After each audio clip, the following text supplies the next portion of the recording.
My girlfriends and I were talking today about something that is, I hate to admit it. I hate to talk about it. It's one of those things where you just might Google or chat GPT it on the side so you don't have to talk about it because, who wants to be a high achieving woman and admit that there are some things that you are fearful to do because what it costs on the other side? Listen, girlfriend. This thing shook me and it shook us today in our conversation.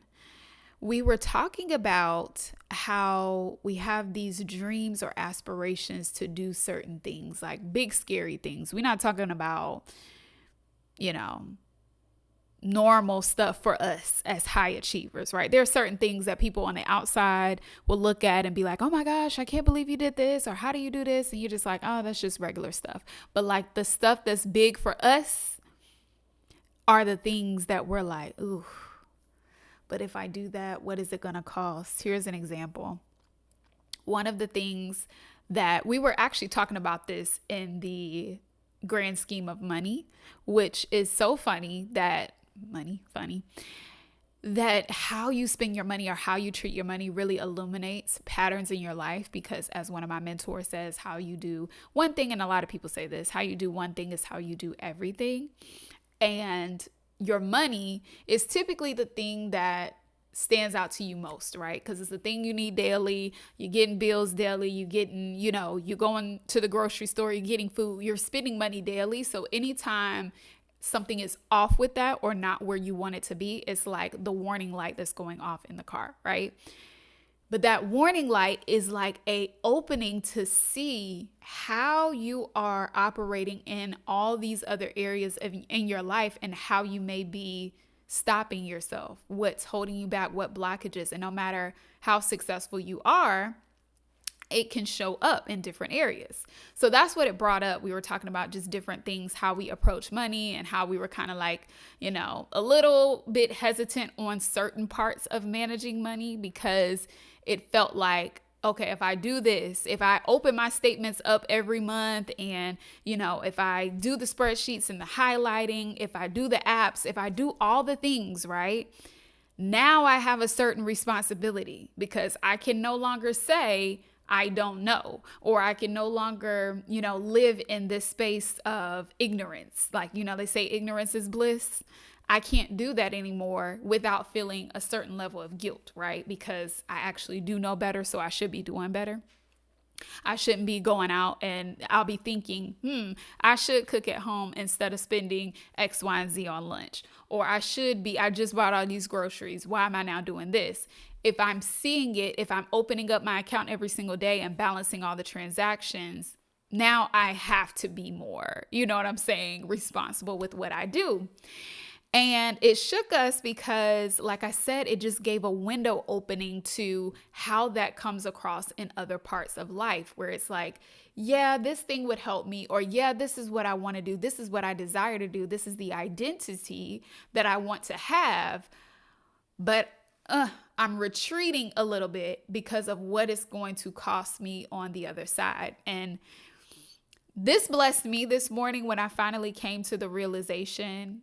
Again, I mentioned this before, but like God gives me these little breadcrumbs of different things. Mention it. Maybe I'm watching a sermon or, having a conversation with someone and I'll start to pick it up and then it'll like lock in. And so the lock in of earlier today with that was, of course, it feels like, how could I be the person that does this? Of course, it feels hard in the skin that I'm in today.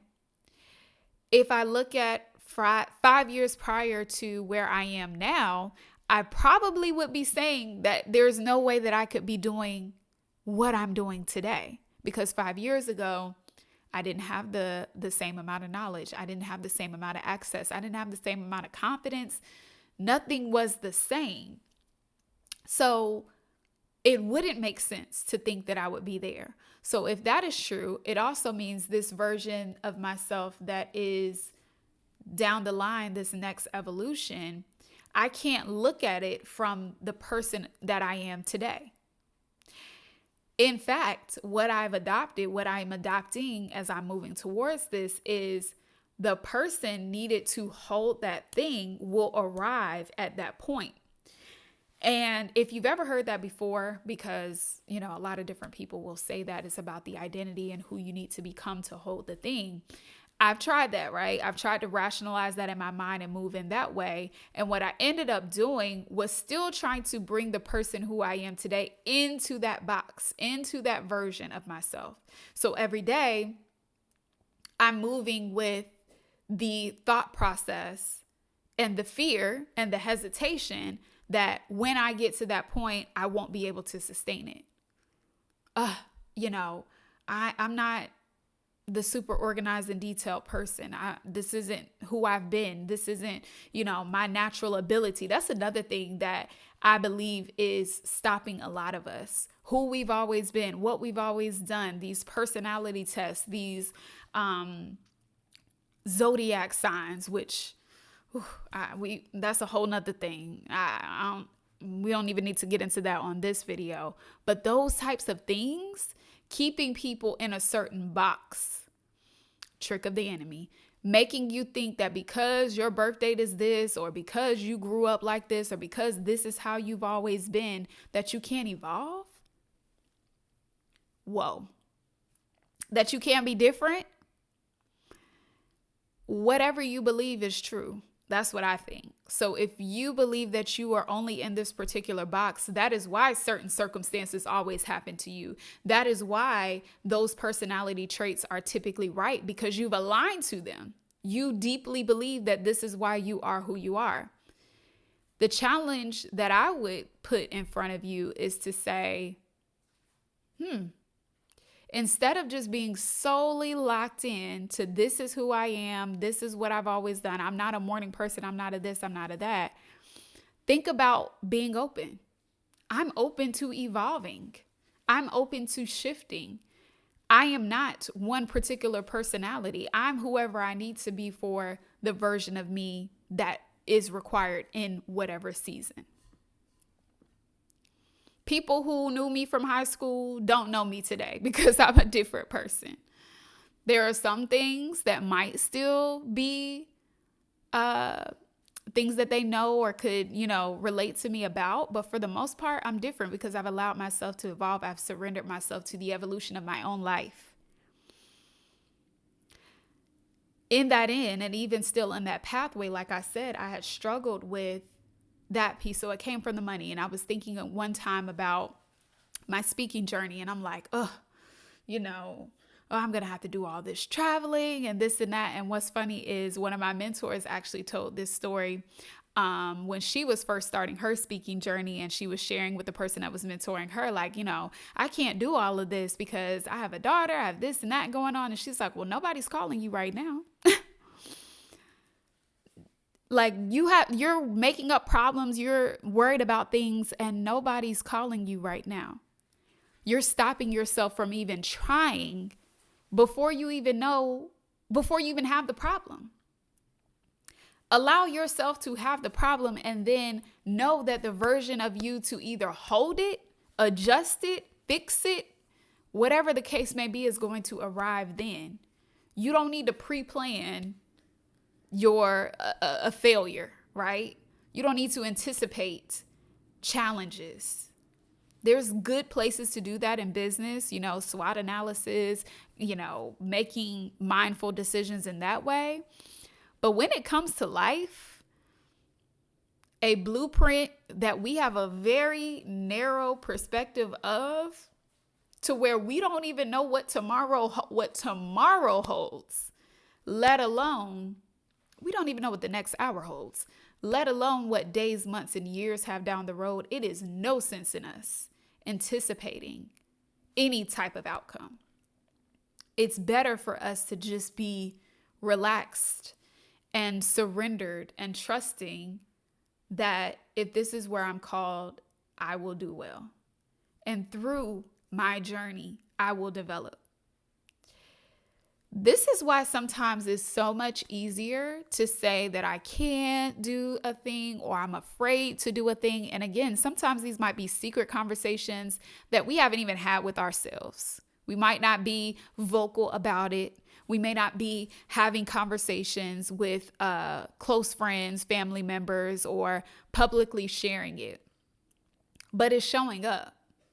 It's showing up in the hesitation. It's showing up in the overthought. It's showing up in the overworking. It's showing up in the switching here and there. It's showing up when an opportunity comes and you didn't follow up on it.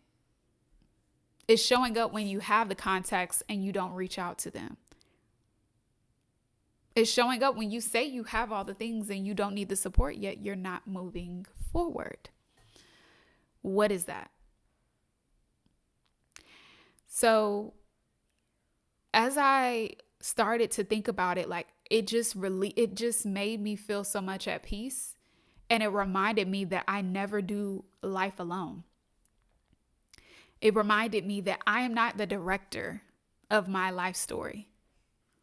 I am talent. Like I'm the main character, but I did not write the story.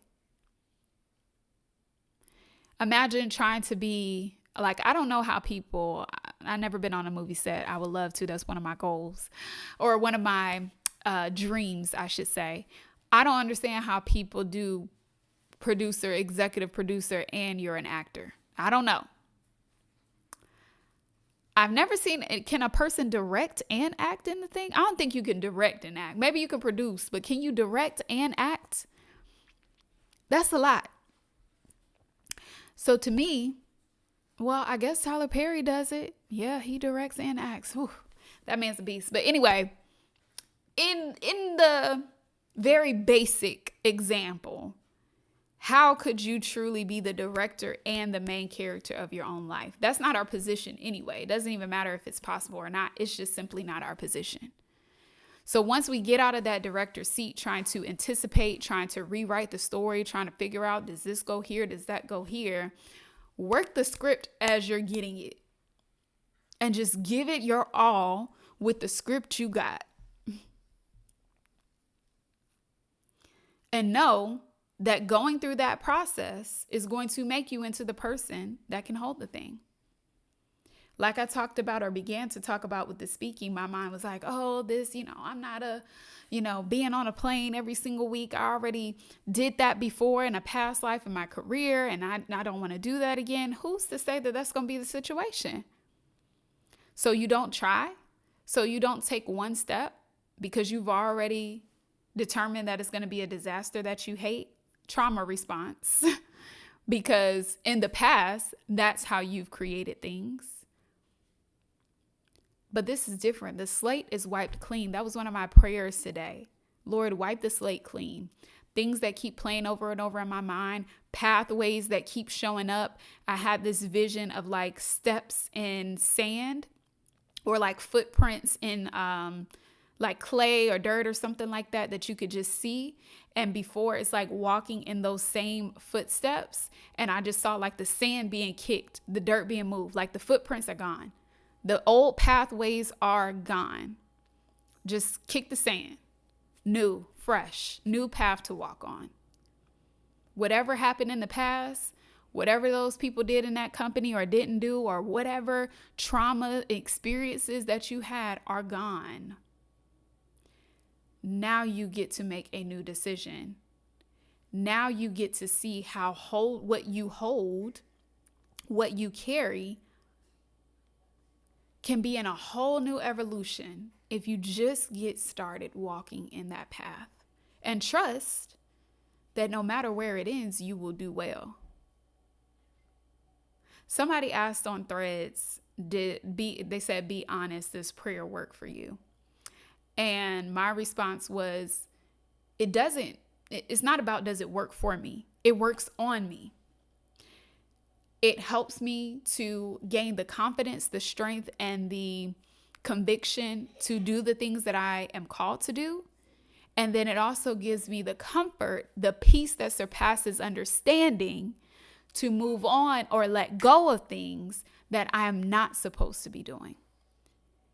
And overall, no matter what, because prayer is not about an outcome, it gets me closer to my source. It shows me more of the heart of God so I can see more of myself.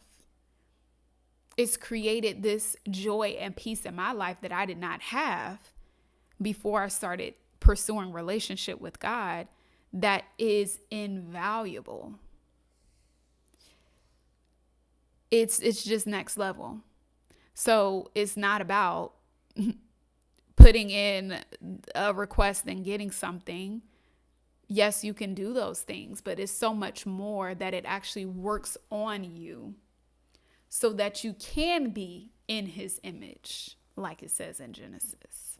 So, challenge or thought for you today, just girlfriend corner, is what areas, no matter how successful, no matter how many things that you've accomplished on the outside, how many people are praising you and telling you that you're doing well, how fast you've worked your way up and all the accolades, I bet that there's something that is calling you in the next season that you've likely shied back from, got a little anxious about, that you are preparing for there to be some negative, that you're afraid of what it's going to cost you.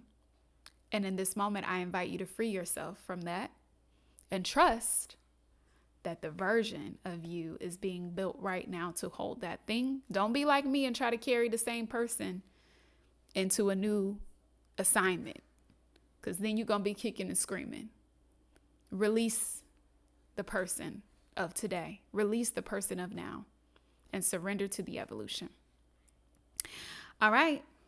Take that in whatever way, whether that's business, whether that's going into corporate spaces, whether that's something that's been calling you, but it may be, trauma or experiences that have held you back from wanting to pursue it, or what you think it's going to cost, or what you think you need to be in order to get there, how buttoned up you think you need to be. None of that. If it's your calling, if it's where you're supposed to be, the person you need to be is attached to that. And that is the peace that surpasses understanding. All right. As always, my stuff is in the description if you want to figure out how to stay connected, how to get supported by me and my team, and make sure you subscribe so that I can see you on the next video.